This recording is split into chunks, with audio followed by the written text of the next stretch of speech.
राधा स्वामी दयाल की दया।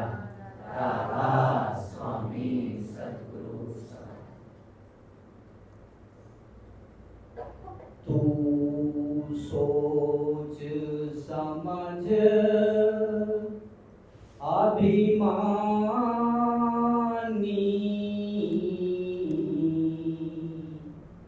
चादर भरी है पुरानी।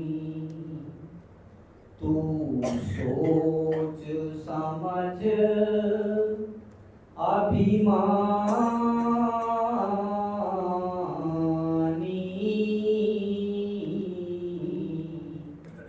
चादर भरी है पुरानी।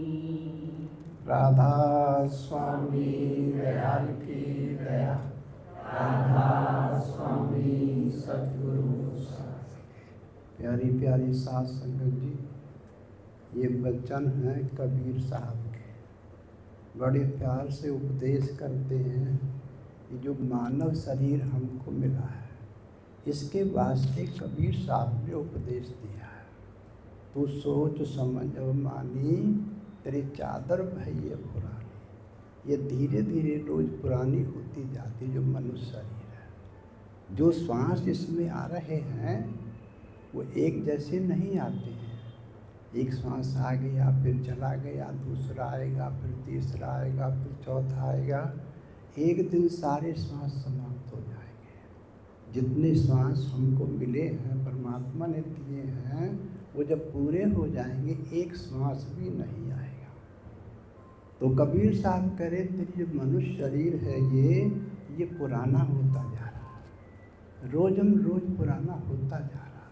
तो सोच समझ अभिमानी, तेरी चादर भई पुरानी।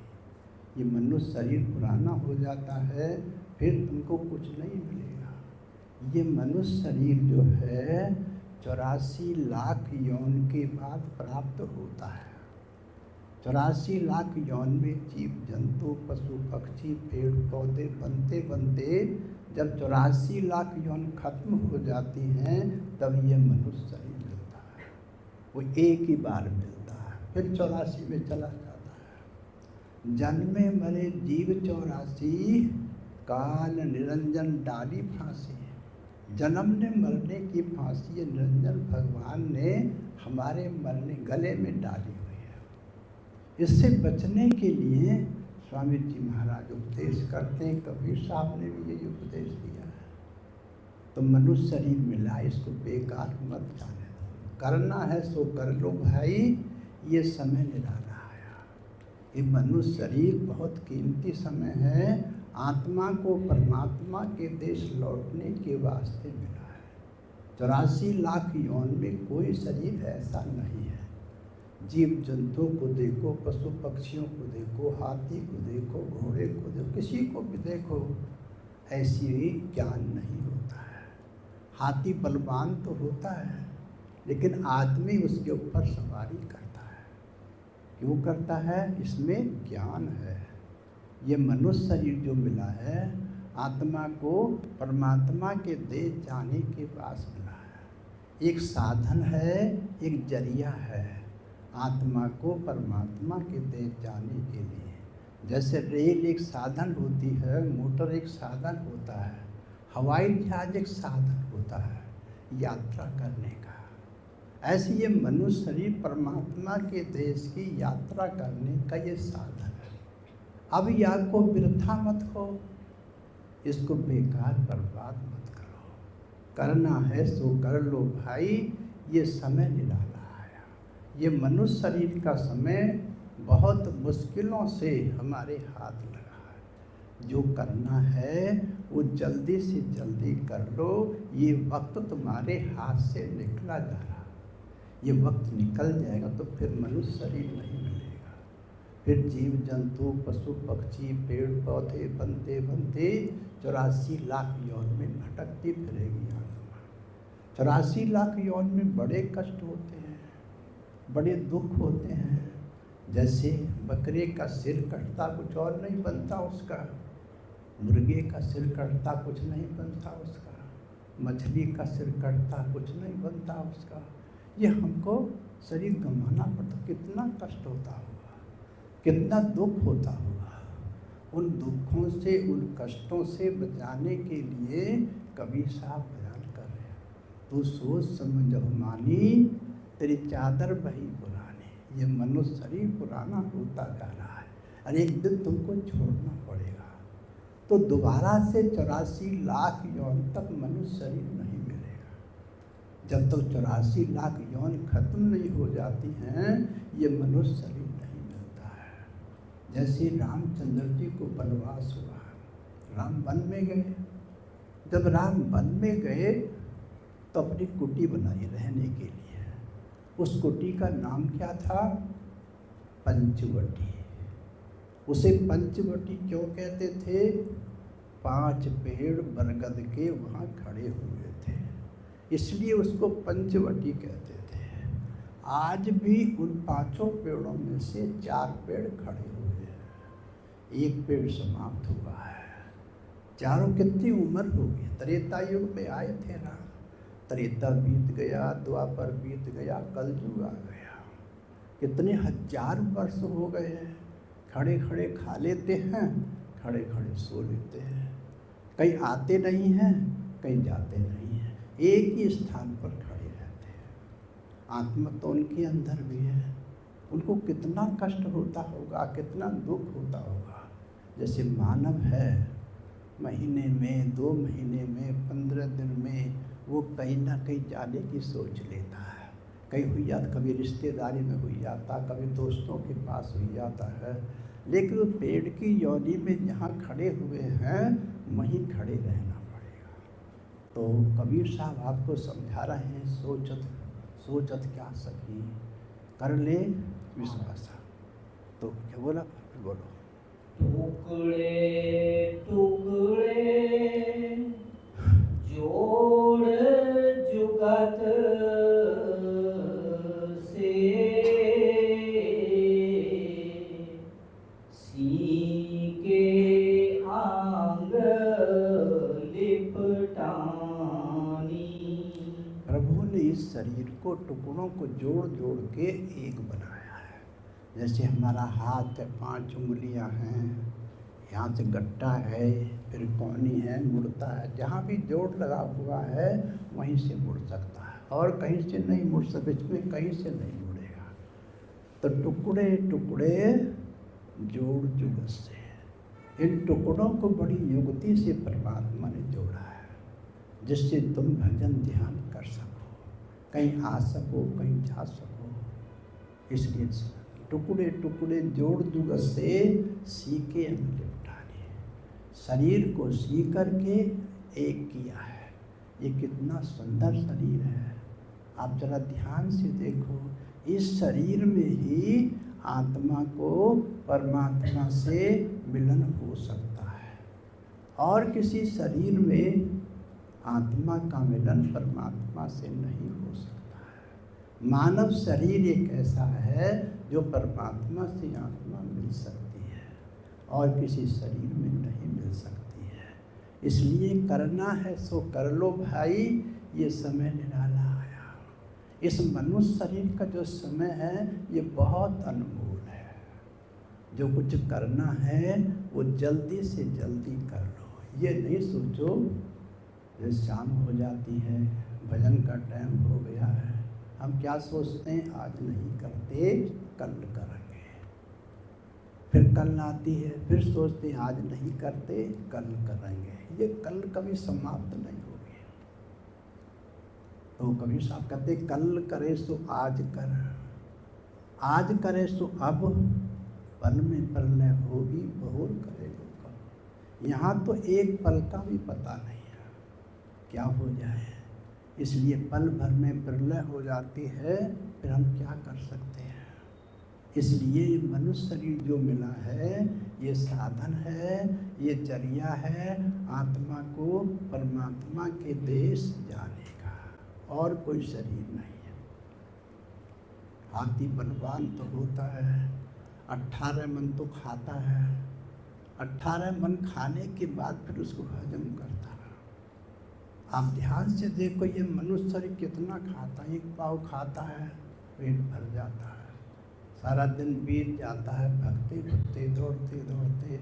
तो स्वामी जी महाराज का, कबीर साहब का जो उपदेश है, यही उपदेश है कि तुमको परमात्मा ने शरीर टुकड़े टुकड़े जोड़ करके एक किया है। अब तुम जल्दी से जल्दी परमात्मा का ध्यान करके आत्मा परमात्मा के देश को चले जाओ। जैसे एक राजा था, उसने एक बाजार लगाया, बाजार बड़ा सुंदर लगाया और अपने शहर में मनादी करवा दी, कल को सुबह से लेके शाम तक बाजार खुलेगा और जिसको, जिस भाई को, जिस बहन को जो भी पसंद आए वो उसको मुफ्त मिलेगी, मुफ्त मिलेगी। तो जब बाजार लग के सज के हो गया तो बाजार के लोग अंदर जाते हैं, जो भी को पसंद आता वही अपने घर को ले जाते हैं। तो शाम होने को आई तो एक लड़की बाजार में आई, उसने देखा बाजार तो बड़ा सुंदर है, ये विचार करती करती सोचती है इसके बनाने वाला कितना सुंदर होगा। आगे को चलती जाती है, चलती जाती है, किसी चीज़ को हाथ नहीं लगाती है, चलते चलते राजा के सामने पहुंच जाती है। राजा कहता, बेटी ये बाजार उजड़ने वाला है, जल्दी ले ले जो कुछ लेना है। उस लड़की ने राजा के सिर पे हाथ रख दिया और बेटी ने कहा कि महाराज आप किसके हो? मैं तेरा हूँ। और ये बाजार किसका है? ये भी तेरा है। जब बाजार के बनाने वाला हमारा हो जाएगा, है ना, तो फिर ये किसका होगा बाजार? ये आप ही का होगा। तो परमात्मा ने बाजार को, दुनिया को सजाया, कितना सुंदर बाजार लगाया है। तो हमको परमात्मा को मांगना चाहिए। जो परमात्मा को मांग लेता है सारा बाजार उसी का हो जाता है। परमात्मा का बनाया हुआ है, अब परमात्मा हमारा हो गया है तो सब कुछ हमारा हो गया है।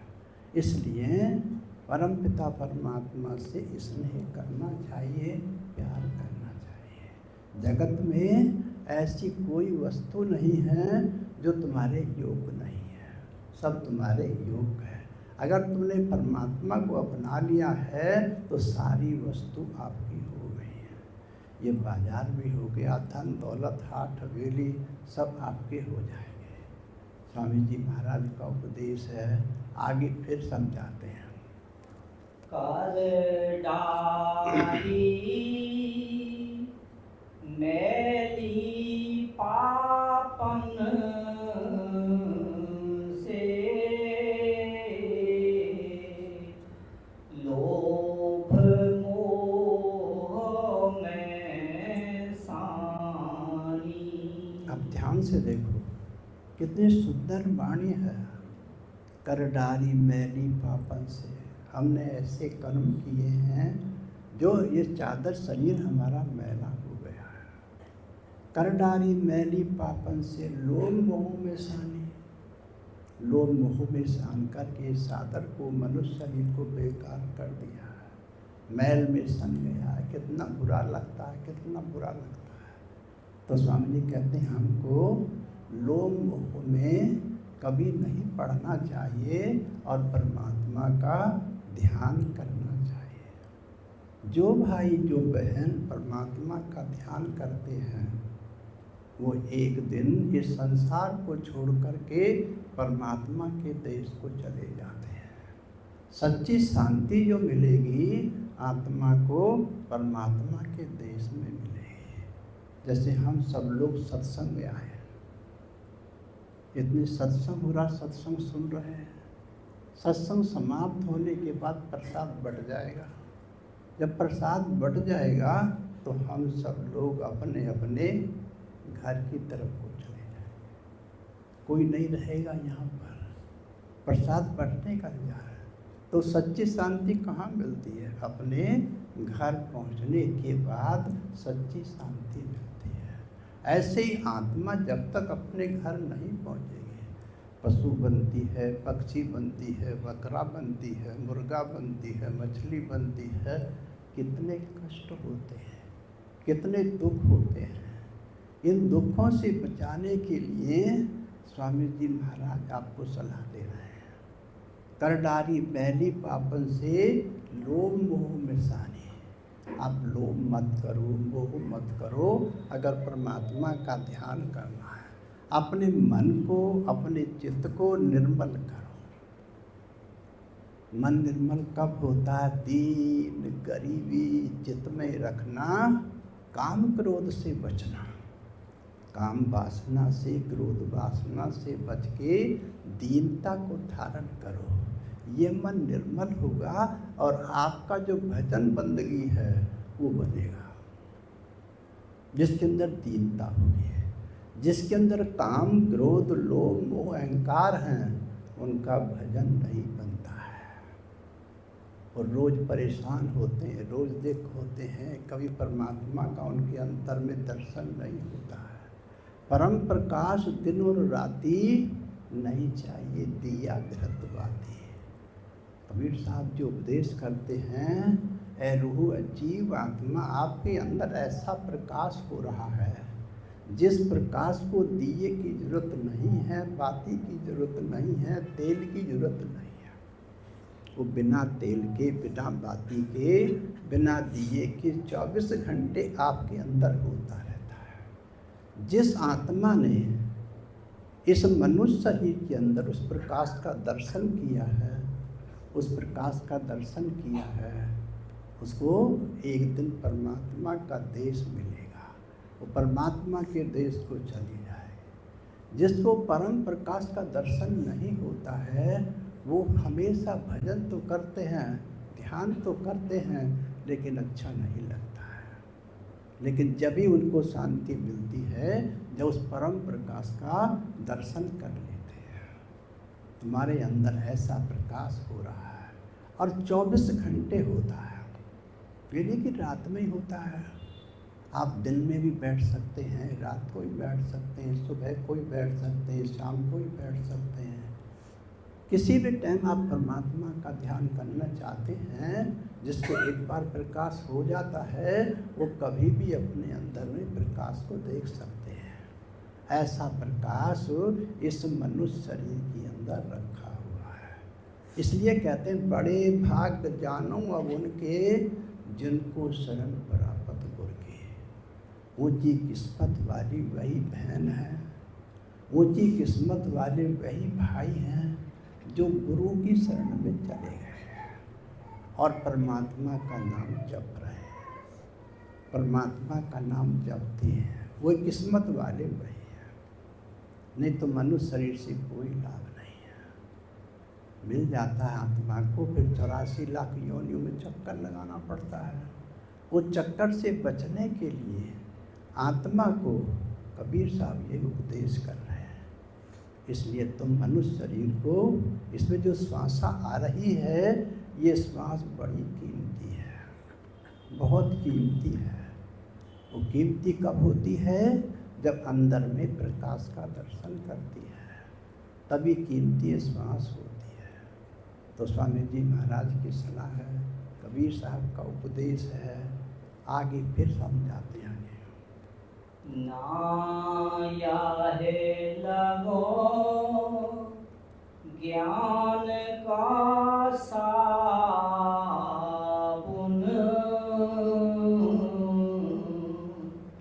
ना धोई मल पानी। इस शरीर को लेकर के हम कभी सत्संग में नहीं गए तो ज्ञान का साबुन नहीं लगा, कभी भजन नहीं कहा, कभी ध्यान नहीं किया तो ज्ञान का साबुन नहीं मिला। जब सत्संग में जाते हैं, कैसा ही भी मनुष्य हो गए, किसी भी जाति का हो गए, सत्संग में जाते उनको ज्ञान होता है। ज्ञान तुम्हारे अंदर रखा हुआ है। देखो, हर चीज़ मनुष्य शरीर के अंदर है। प्रेम इसी के अंदर है, क्रोध भी इसी के अंदर है, लोभ भी इसी के अंदर है, मोह भी इसी के अंदर है। अहंकार भी इसी के अंदर। कोई ऐसी वस्तु नहीं है परमात्मा ने नहीं रखी हुई है। तो फिर मुक्ति का साधन भी तुम्हारे अंदर रखा हुआ है। मुक्ति का जो साधन, आत्मा को इस संसार से मुक्त होने का जो साधन है, इस शरीर के अंदर, बाहर कहीं नहीं मिलेगा। तीर्थों में जाके देख लो, मूर्तों में जाके देख लो, मंदिरों में जाकर देख लो, सबसे सुंदर मंदिर ये मानव शरीर है, जो देखता भी है, चलता भी है, सुनता भी है, खाता भी है, पीता भी है, सारे काम करता है। प्रेम इसके अंदर है, शांति इसके अंदर है, सारी चीज़ इसके मनुष्य शरीर के अंदर है। बड़े भाग्य जानो अब उनके जिनको शरण प्राप्त गुरु की। ऊंची किस्मत वाली वही बहन है जो गुरु की शरण में चली गई है और नाम जप रहे हैं। नहीं तो मनुष्य शरीर हमारे हाथ से निकल जाएगा। यह तन दुर्लभ तुमने पाया, स्वामी जी महाराज का उपदेश है। यह तन दुर्लभ तुमने पाया, कोट जन्म भटका जब खाया। करोड़ों जन्म भटकते भटकते ये मनुष्य शरीर तुमको मिला था और ये तुमने मुफ्त में बर्बाद कर दिया। कोट जन्म भटका जब खाया, अब या को व्यर्था मत खो। अब तुमको मनुष्य शरीर मिल गया है, इसको व्यर्था बर्बाद मत करो। अब या को व्यर्था मत खो। चेतो छिन छिन भक्ति कमाओ। भक्ति करो तो गुरु की करना।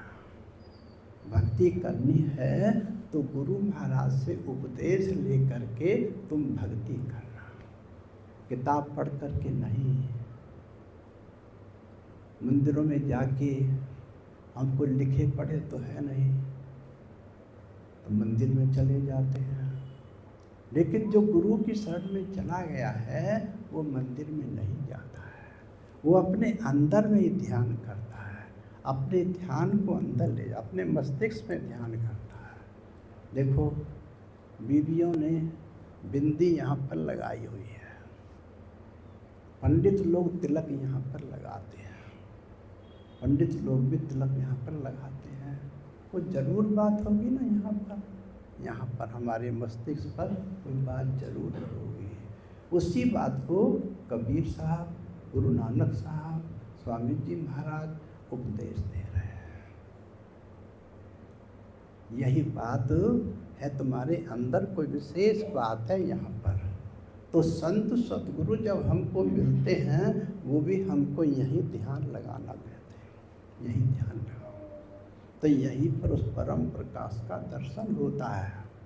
उस अनहद शब्द यहीं से सुनाई देता। कान जब बंद करते हैं वो अनहद शब्द सुनाई देता है। जो भाई जो बहन अनहद शब्द को सुनते हैं अपने इस मनुष्य शरीर को सफल बनाते हैं, उनका मनुष्य शरीर सफल हो जाता है। मनुष्य शरीर में आने का उद्देश्य आत्मा का परमात्मा के देश को जाना है।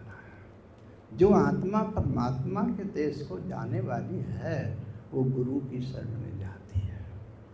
गुरु से उपदेश लेकर के एकांत में बैठ कर के वो भजन ध्यान करते हैं, अपने ध्यान को यहीं पर लगाते हैं, यहीं पर लगाते हैं। तो स्वामी जी महाराज की सलाह है, आगे फिर उपदेश देते हैं। सारी उम्र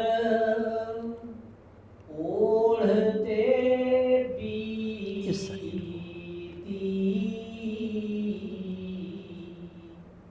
भली बुरी नहीं जानी। कबीर साहब बता रहे सारी उम्र बीतती जाती है, लेकिन हमने कभी परमात्मा का ध्यान नहीं किया है, कभी अपने ध्यान को एकाग्र करके यहाँ पर नहीं लगाया। मिली नरदेह यह तुमको बनाओ काज को चपना, बच्चों मत आई जग में जानियो रैन का सपना। जैसे रात को सपना देखते हैं, अब आँख खुल के कुछ भी नहीं रहता है, संसार में कुछ भी तुम्हारे हाथ पल्ले नहीं पड़ेगा। रुपया पैसा जमा करते जाओ, अंतिम समय अगर वो पैसा याद आएगा ध्यान उसी में चला जाएगा। मेरा 1 लाख रुपया, 10 लाख रुपया, 50 लाख रुपये बैंक में पड़ा, उसका क्या होगा? आप कुछ भी नहीं कर सकते हो। सारी उम्र ओढ़ते बीती, भली बुरी नहीं जानी। ये कैसा शरीर है, सारी उम्र बीत गई है, भजन बंदगी नहीं किया, भजन बंदगी नहीं किया। ये मनुष्य शरीर जो मिला है आत्मा को, ये परमात्मा का ध्यान करने के वास्ते मिला है। इस मनुष्य शरीर में सबसे बड़ी बात जो है यही होती है। जैसे एक बार कुछ तीर्थ यात्री संत तुकाराम के आश्रम के अगाड़ी को निकले। संत तुकाराम ने देख लिए उनको, उन्होंने कहा कि भैया जरा मेरी एक बात सुन लो, पुणे को लौट करके आओ। सब आ गए, सब बैठ गए। हाँ महाराज क्या काम है, क्या बात है? कि भैया मेरी एक लौकी है, उसको तुम तीर्थ यात्रा करने जा रहे हो ना, उसको तीर्थों में स्नान करा के ले आना। सब उस लौकी को तीर्थों में स्नान करा के लाना। जिस तीर्थ में तुम नहाओ उसको उसी में नहाना। तो सबने तो उस लौकी को ले लिया, लेके चले गए तीर्थ स्नान करने के लिए। जिस तीर्थ में स्नान करते हैं संत तुकाराम की लौकी को उसमें खूब डुबोते, सब डुबोते हैं, सब एक बार, दो बार, 10 बार डुबोते हैं। जब लौट करके आए तो संत तुकाराम को लौकी दे दी। तो महाराज आपकी लौकी को स्नान करा के हम ले आए। संत तुकाराम ने कहा देखो भैया तुम तीर्थों में से आए हो, थक गए होगे, आप थोड़ी देर विश्राम कर लो, मैं तुम्हारे लिए खाना बना देता हूँ। तो संत तुकाराम तो जानते थे ये लौकी कड़वी है। उस लौकी की सब्जी बनाई, खाना बनाया और सबको बुला के परोस दिया। जैसे परोसा सब खाना, और जब सब खाने लगे तो सब के सब कहने लगे महाराज ये लौकी तो कड़वी है, ये लौकी तो कड़वी है, ये लौकी तो कड़वी है। संत तुकाराम ने कहा जिस तीर्थ में तुम इसने स्नान किया, इसको स्नान नहीं कराया क्या तुमने? कहते नहीं महाराज हमने तो सब तीर्थों में स्नान कराया।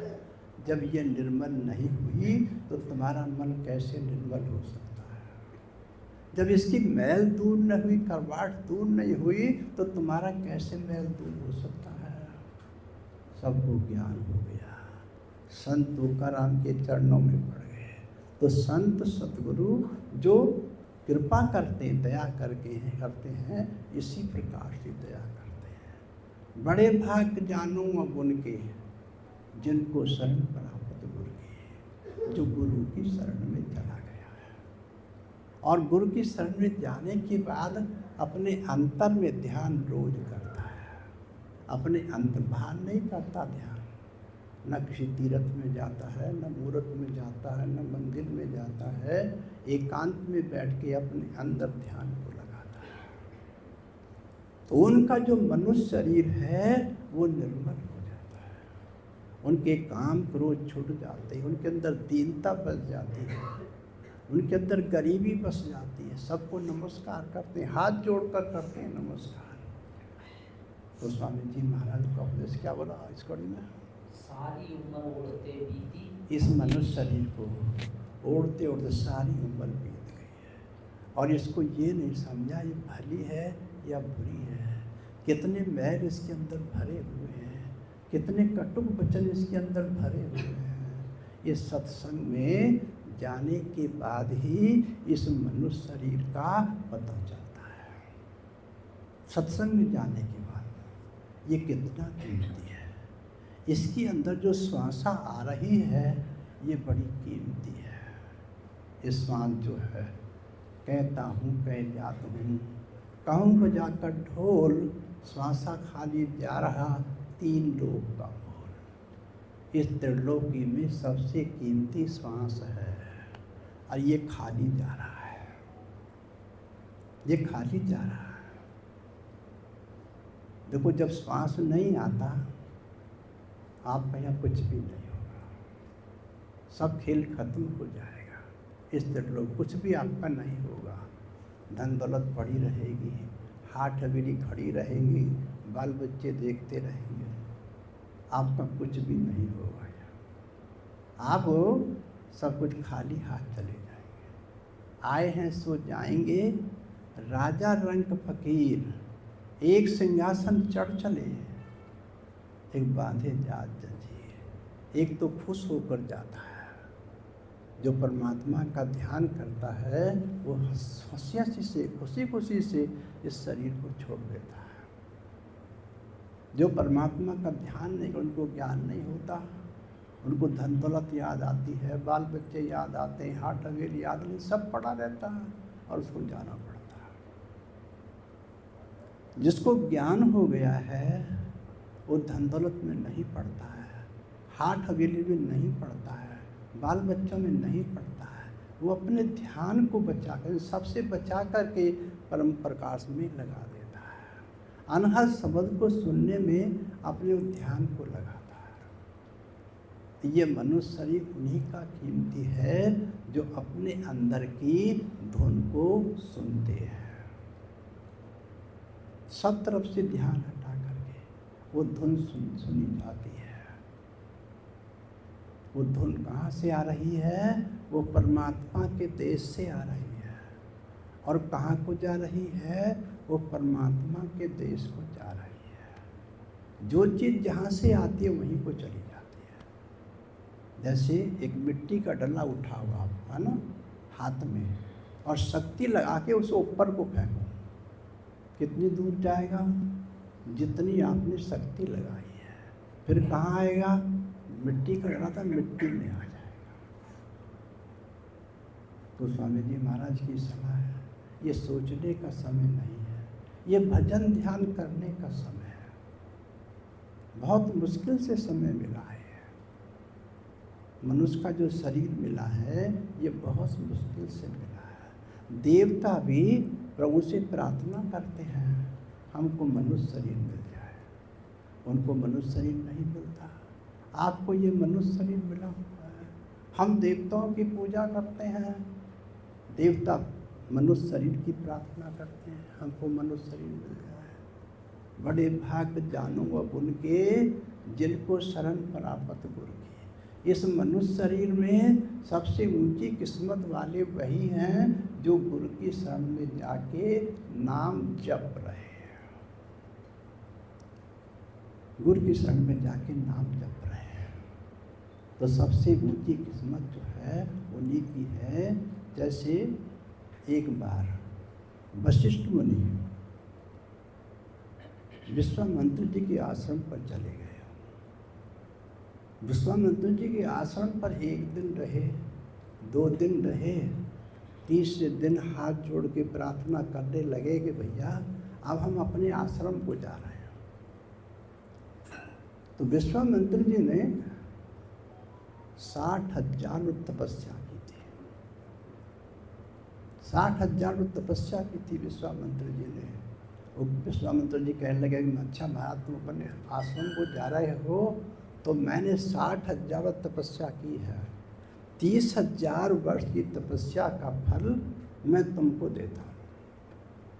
तो ठीक है भैया, चले गए कह करके वशिष्ठ मुनि चले गए।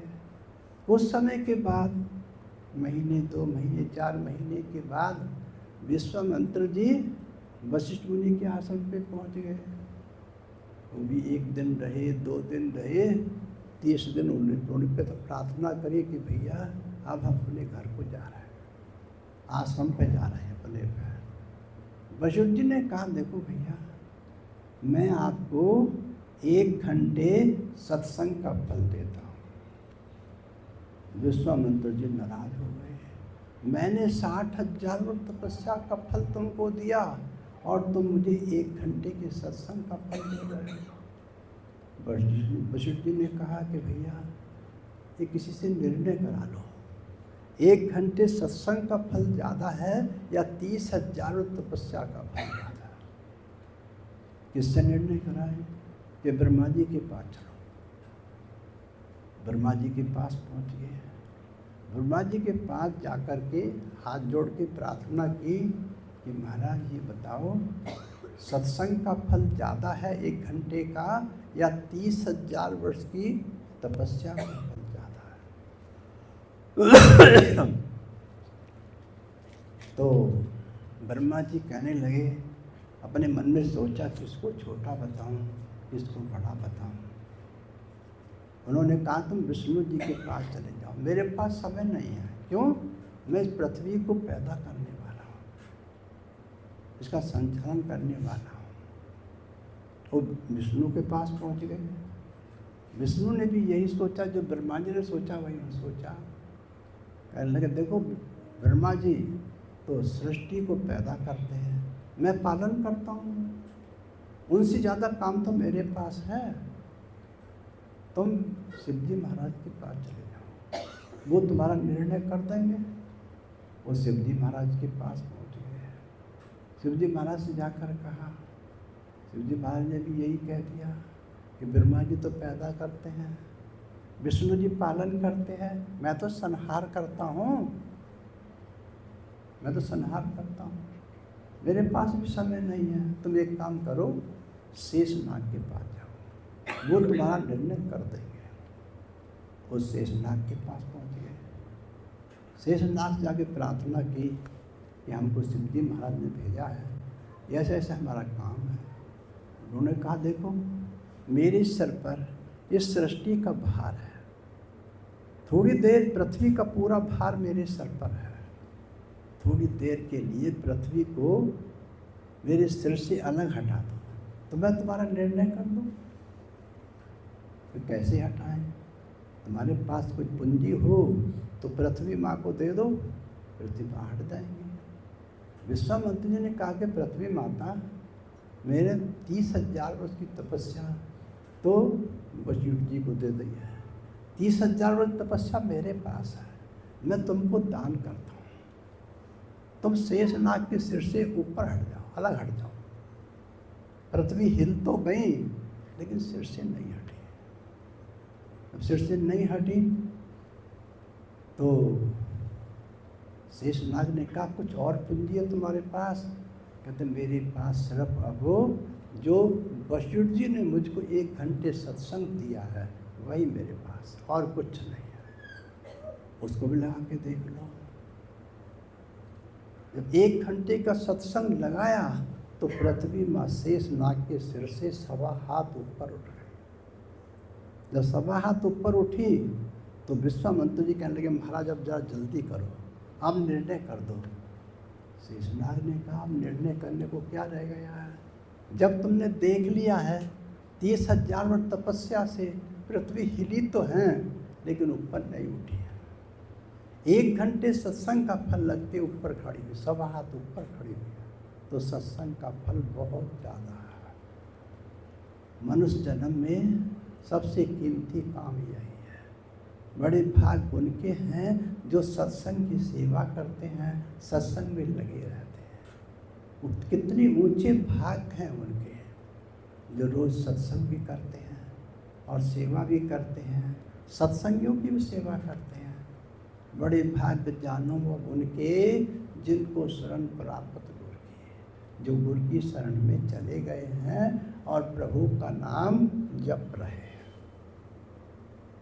स्वामी जी महाराज का, स्वामी जी कबीर साहब का यही उपदेश है। यह तन दुर्लभ तुमने पाया, कोट जन्म भटका जब खाया। ये आत्मा को जन्म भटकते भटकते ये मनुष्य शरीर में आई है। 84 लाख यौन बदलने के बाद मनुष्य शरीर में आई है। अब इस मनुष्य शरीर को वृथा मत हो, करना है सो कर लो भाई, ये समय निराला आया। तुम्हें जो करना जल्दी से जल्दी कर लो, ये अनमोल समय तुमको मिला है ये मनुष्य शरीर में। सबसे कीमती बात यही है, भजन ध्यान कर लो। आगे फिर समझा दें। शंका मान जान जिये अपने,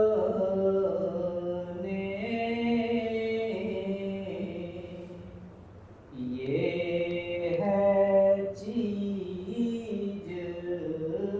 बिरानी। क्योंकि ये जो चीज़ हमारी मिली हमको, ये हमारी नहीं है, कुछ समय के लिए हमको मिली है। जब वो समय समाप्त हो जाएगा, ये शरीर छोड़ना पड़ेगा आत्मा को, इस शरीर से अलग हो जाएगी। तो संग का मान जानिए अपने, यह है चीज बिरानी। यह मनुष्य शरीर तुम्हारा नहीं, इसको छोड़ के जाना पड़ेगा। कोई भी शरीर है, सबको छोड़ के जाना पड़ता है। आए हैं सो जाएंगे, राजा रंग फकीर, एक सिंहासन चढ़ चले बांधे जात जंजीर। एक तो ऐसे जाता है खुश होते हुए, जैसे राजगद्दी पर बैठने के लिए जा रहा है, हंसते हंसते जाता है। कौन जाता है? जो उस परमात्मा का भजन करते हैं, ध्यान करते हैं। वो अंदर के शब्द धुन को सुनते सुनते शरीर को छोड़ के चले जाते हैं। इससे प्यार नहीं करते, इससे मोह नहीं करते हैं।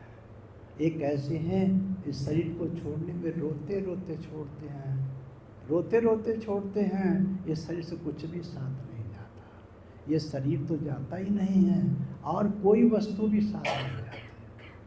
धन दौलत पड़ा रहेगा, हाथ हवेली खड़ी रहेंगी, बाल बच्चे देखते रहेंगे, और तुमको यहाँ से जाना पड़ेगा। संग का मान जानिए अपने, यह है चीज बिरानी। यह तुम्हारे नहीं है, थोड़े समय के लिए आगे। तो स्वामी जी महाराज भी यही समझाते हैं, यही कबीर साहब समझा रहे हैं। थोड़ा सा डर करो, शंका करो थोड़ी सी, ये चीज़ तुम्हारी नहीं है, एक दिन छोड़ना पड़ेगा। ये तो छोड़ने से पहले इससे जो तुम्हें काम करना आत्मा, उस काम को कर लो। जिस काम को संत सद्गुरु बताते हैं, उस काम से तुम्हारा इस देश से तुम्हारी रक्षा हो जाएगी, परमात्मा के देश को चली जाओगे। नहीं तो मनुष्य शरीर में तो जा सकती हो, और कोई साधन नहीं है। पशु हैं, पक्षी हैं, सब खाते हैं, सब पीते हैं, एक दिन सबको छोड़ के चले जाते हैं। ये मनुष्य शरीर एक दिन छोड़ के चले जाओ। तो कबीर साहब यही करें, संग का मान जानिए अपने, यह है चीज बिरानी। तुम्हारी नहीं है, ये थोड़े से समय के वास्ते तुमको मिली है, एक दिन छोड़ के जाना पड़ेगा। वो भी देखो, सबकी उम्र एक जैसी नहीं होती, सबकी उम्र एक जैसी नहीं होती है। कोई तो जन्म भी नहीं होता, माता के गर्भ से लौट जाते हैं कुछ बच्चे। तो किसी का जन्म होने के बाद लौट जाते हैं, कोई 10 साल का, कोई 20 साल का, कोई 50 साल का, और कोई 100 साल का हो जाता है। इस उम्र को परमात्मा के ध्यान में लगा लो। कबीर साहब जो उपदेश दे रहे हैं, आपको यही उपदेश दे रहे हैं। आगे फिर समझाते हैं। कहत कबीर धर राख जतन से, फेर हाथ नहीं आनी। कहत कबीर धर राख यतन से, फिर हाथ नहीं आनी। एक बार छूट गई तो फिर तुमको ये मनुष्य शरीर नहीं मिलेगा। 84 लाख योनियों में चक्कर लगाना पड़ेगा। 84 लाख योनियों में कितना समय गुजर जाएगा, कितने वर्ष गुजर जाए, कितने युग गुजर जाएंगे पार करते करते। जैसे राम के ज़माने की बात है, तो राम वन में रहे, कुटी में रहे, और उस कुटी को छोड़ के चले गए। आज भी वो पेड़ खड़े हुए हैं जिसको पंचवटी कहते थे। एक पेड़ समाप्त हुआ है। जब हम पहली बार गए वहाँ पर, तो 5 पेड़ खड़े थे। 5-6 साल के बाद हम फिर गए वहाँ पर। एक लड़का रहता है नासिक में, उसने सत्संग के लिए बुलाए थे, वो लेके हमको वहीं पहुँच गया। देखा तो भैया एक पेड़ वो भी खत्म, एक पेड़ तो खत्म हो गया, 4 पेड़ बचे हैं। उस पेड़ की जगह दूसरा पेड़ लगाया लोगों ने वहाँ पर। तो पेड़ की इतनी बड़ी उम्र होती है कितने कितने वर्ष, कितने कितने युग बीत जाते हैं। त्रेता युग में राम आए थे, द्वापर बीत गया, कलयुग आ गया, 2 युग तो बीत गए, अब कलयुग आ गया, पता नहीं कब तक खड़े रहेंगे वो। इसलिए स्वामी जी महाराज का उपदेश है कबीर साहब का, कबीर धर राख जतन से फेर हाथ नहीं आने। कहत कबीर धर राख यतन से फेर हाथ नहीं आने। ये मनुष्य शरीर आपको फिर नहीं मिलेगा। जब मनुष्य शरीर नहीं मिलेगा तो आप तुम ध्यान से देखो, पशुओं को देखो, पक्षियों को देखो, जीव जंतुओं को देखो, कीड़े मकोड़ों को देखो, कोई भजन करता है? कोई करता भजन? एक मनुष्य शरीर में ही परमात्मा का ध्यान करते हैं और किसी योनि में भजन ध्यान नहीं करते हैं। एक यही योनि ऐसी है जो हमको परमात्मा के देश ले जा सकती है। तो स्वामी जी कहते हैं अब या को वृथा मत खो, बेकार बर्बाद मत करो, तुम परमात्मा का ध्यान कर लो। आपके शरीर के अंदर वो परमात्मा विराजमान है, आत्मा उसका दर्शन कर लेगी, उसका रूप आपके अंदर है। तो स्वामी जी कहते बड़े भाग से ये मनुष्य शरीर मिला है। अब या को वृथा मत खो, चेतो छिन छिन भक्ति कबाओ, भक्ति करो तो गुरु की करना। भक्ति करनी है तुमको तो गुरु महाराज से उपदेश लेकर के तब भक्ति करना। संत बड़े परमार्थी, जौघन बरसे आए, तपन बुझा में और की अपना पारस नाय। संत इतने परमार्थी होते हैं, उनको कोई लोभ नहीं होता है, कोई लालच नहीं होता है, वो रुपये पैसे का उपदेश नहीं करते हैं, किसी से पैसा नहीं मांगते हैं, सबको परमात्मा का ज्ञान देते हैं, गरीब को भी अमीर को, जो उनकी शरण में जाता है उसको ज्ञान देते हैं, अपने अंदर का पता बताते हैं। जैसे ये मनुष्य शरीर है, ये शास्त्रों में लिखा देखो, मूलाधार चक्र में गणेश का वासा है। हमारे शरीर में जो गुदा चक्र है उसमें गणेश का वासा है। स्वादिष्टान चक्र में ब्रह्मा का वासा है। मणिपुर चक्र में जो नाभि है विष्णु का वासा है। अनाहत चक्र में शिव का वासा है। कंठ चक्र में शक्ति का वासा, जो अष्टभुजी है, जो 8 भुजों वाली देवी है, उसका वासा है। और इसके ऊपर हमारी आत्मा रहती है। अब आत्मा को नीचे जाना चाहिए या ऊपर की तरफ जाना चाहिए? स्वामी जी महाराज ने उपदेश दिया है, आत्मा जहाँ बैठी है उसको ऊपर के लोगों की तरफ जाना चाहिए। ऊपर में सहस्त्र कमल है, त्रिकुटी है, 10वां द्वार है, भ्रमर गुफा है, सतलोक है। सतलोक से आत्मा आई है। जब तक सतलोक नहीं जाएगी इसका काम पूरा नहीं बनेगा। ये मनुष्य शरीर वृथा हो जाएगा, बेकार चला जाएगा। अब स्वामी जी कहते करना है सो कर लो भाई, ये समय निराला आया। मनुष्य शरीर का जो समय आत्मा को मिला है ये सबसे अनमोल समय मिला है, जिसको जो करना तुम जल्दी से जल्दी कर लो।